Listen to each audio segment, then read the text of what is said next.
Hello student, welcome to my biology study channel. This video based on seed in angiosperm. Okay, तो students यहाँ पर मैंने सारी important line को underline कर रखा है। इसके साथ ही मैं खुद से मैं बहुत अच्छे से एक्सप्लेन करूंगी आपको, ताकि आपको अच्छे से समझ में आए और कोई क्वेश्चन बनता है तो आप उसको टिक करके आए। बिल्कुल भी रॉन्ग नहीं होना चाहिए आपका, ठीक है।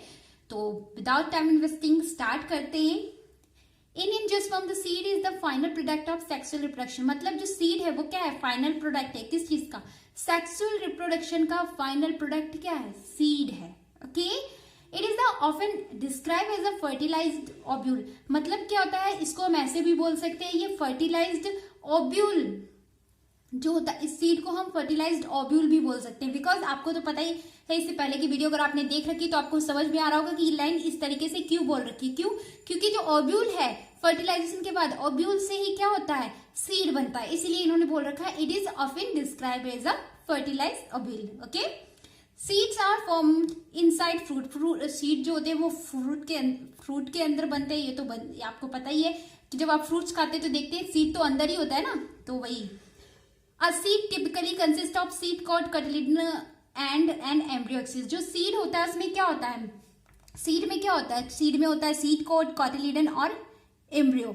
Okay students, sorry embryo axis. Okay, the cotyledon of the embryo are simple structure. जो कॉटिलिडन होता है एम्ब्रियो का वो सिंपल स्ट्रक्चर होता है, generally thick and swollen due to storage of food reserved. मतलब इसमें क्या होता है? फूड रिजर्व्ड होता है, जिसकी वजह से ये क्या होता है? स्वेलअप हो जाता है, मतलब फूल जाता है। यहाँ पर वैसे सूजना होता है, लेकिन यहाँ पर ये मतलब है कि वो फूल जाता है। कॉटिलिडन, जैसे कि आपने लेग्यूमिनस जो लेग्यूमिनस होते हैं उसमें आपने देखा होगा, जो लेग्यूम के सीड होते हैं, यानी ठीक है, वो फूले हुए होते हैं। क्यों होते हैं? क्योंकि उसमें फूड जो होता है वो रिजर्व होता है, ठीक है, इसी वजह से स्टोरेज होता है। मेच्योर सीड में भी नॉन एल्बुमिनस और एक्स एल्बुमिनस। देखिए जो सीड होता है वो एल्बुमिनस भी होते हैं और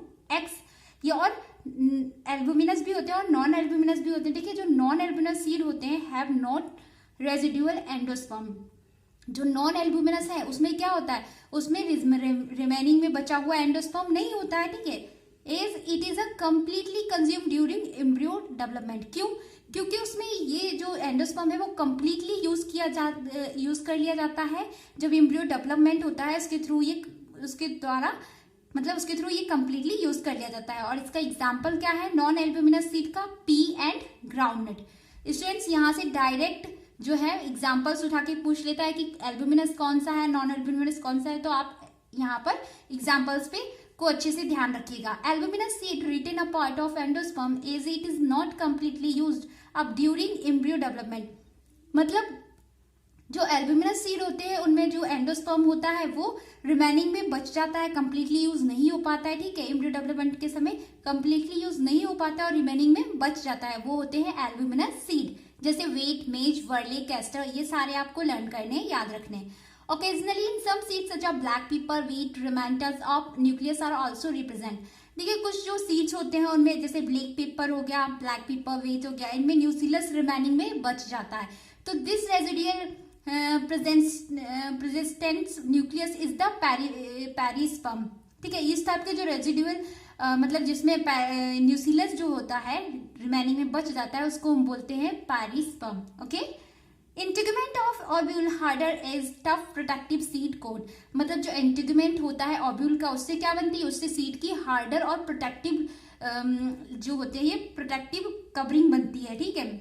the micropyle remain as a small pore in the seed coat. जो माइक्रोपाइल जो होता है सीड में क्या होता है? उसके सीड कोट में सिर्फ स्मॉल पोर को छोड़कर, जो माइक्रोपाइल की जो स्मॉल पोर होते हैं उसको छोड़कर चारों तरफ से कवर होता है, ठीक है। तो ये जो माइक्रोपाइल वाले जो स्मॉल पोर होते हैं, this facilities inter of oxygen and water into the seed during germination. जब सीड जर्मिनेट होता है तो इससे क्या होती है? ऑक्सीजन एंट्री करती है और वाटर एंट्री करती है, जो सीड को ड्यूरिंग जर्मिनेशन में चाहिए होती है। वो इसी माइक्रोपाइल रीजन में, जो माइक्रोपाइल रीजन है जहां पर स्मॉल पोर होते हैं जो, ठीक है, उन्हीं के थ्रू मिलती है, ठीक है। As the seed mature, its water content is reduced and seed becomes relatively dry।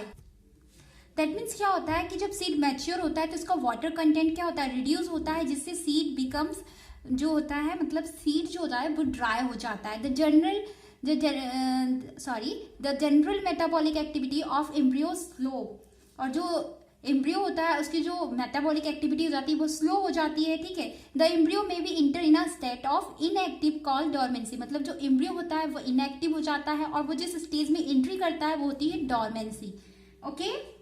If favourable condition are available they germinate, अगर फेवरेबल कंडीशन फिर से अगर फेवरेबल कंडीशन इसे मिली तो वो क्या हो जाता है, वो जर्मिनेट हो जाता है। विद फेवरेबल कंडीशन में क्या आता है, उसे मैच्योर जो मॉइस्चर है वो मिलना चाहिए प्रॉपर वे में, जो चाहिए ऑक्सीजन, सुटेबल टेम्परेचर, ये इसकी फेवरेबल कंडीशन है, ओके।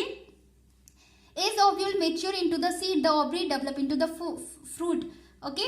दैट मीन्स जो ओव्यूल जो होता है, जब ओव्यूल मेच्योर होता है तो वो किस में कन्वर्ट हो जाता है, सीड में, और जो ओवरी डेवलप होकर किस में कन्वर्ट हो जाती है, फ्रूट में।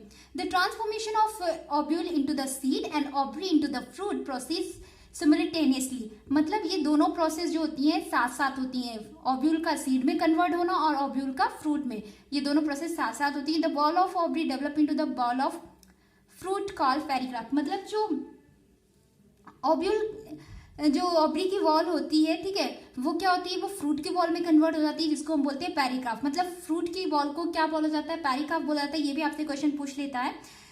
द फ्रूट में भी fleshy as in guava, orange, mango etcetera. जो फ्रूट्स होता है वो फ्लेसी भी हो सकते हैं, जैसे गुआवा है, ऑरेंजेस है, ऑरेंज है, मैंगो है। May be dry as in groundnut, mustard etcetera. Many fruits have evolved mechanism for dispersal of seeds. देखिए बहुत सारे फ्रूट्स होते हैं जो कि क्या होते हैं, उनमें सीड डिस्पर्सल की मैकेनिज्म उनने क्या कर रखी होती है, डेवलप कर रखी होती है। Recall the classification of fruits and their dispersal mechanism that you have study in a earlier class. इसमें बोल रहे कि आपको फ्रूट्स और जो फ्रूट की क्लासिफिकेशन और उसके डिस्पर्सल की जो मैकेनिज्म आपने पहले की क्लासेस में पढ़ी, उसको आप अच्छे से देखिए। इज देयर एनी, मतलब समझिए, इज देयर मतलब याद कीजिए, ठीक है, क्योंकि इससे पहले ही आप पढ़ चुके हो 11th क्लास में। Is there any relationship between number of ovule is in an ovary and the number of seeds present in fruit. देखिए इसने बोला है कि क्या ओवरी में ओव्यूल कि जो ओवरी, ये बोल रहा है कि ओवरी में ओव्यूल और फ्रूट में सीड होने का क्या रिलेशन है, कोई बिल्कुल है। क्योंकि देखिए जो ओवरी है उसी से मैच्योर होने पर, ठीक है, क्या बनता है बाद में, इसी से क्या बनता है, फ्रूट बनता है, और ओव्यूल से क्या बनता है, सीड, और फ्रूट के अंदर क्या होता है, सीड। तो इस तरीके से इनमें रिलेशन हुआ। In most plant by the time the fruit develop from the ovary other floral part degenerate and fall up.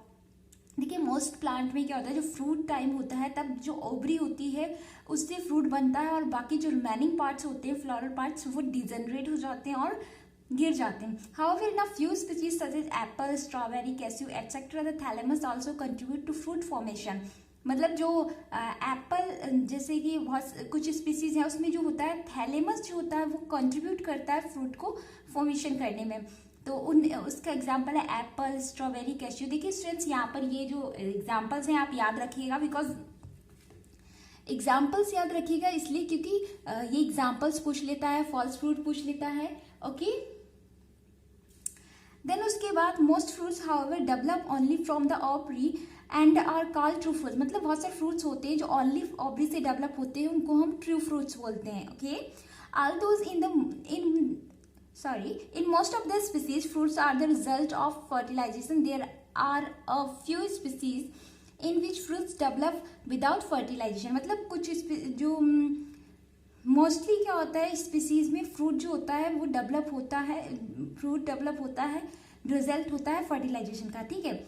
और कुछ जो स्पीसीज होती है उनमें विदाउट फर्टिलाइजेशन भी क्या होता है, विदाउट फर्टिलाइजेशन क्या होता है, फ्रूट डेवलप हो जाता है। ये जो such fruits are called parthenocarpic fruits. मतलब जो इस टाइप के फ्रूट्स होते हैं उनको हम बोलते हैं पार्थेनोकार्पिक। स्टूडेंट्स आपको बिल्कुल भी कंफ्यूज नहीं होना है कि फॉल्स फ्रूट क्या है, ट्रू फ्रूट्स क्या है और पार्थेनोकार्पिक। देखिए पार्थेनोकार्पिक वो फ्रूट्स होते हैं जो विदाउट फर्टिलाइजेशन क्या होते हैं, डेवलप हो जाते हैं।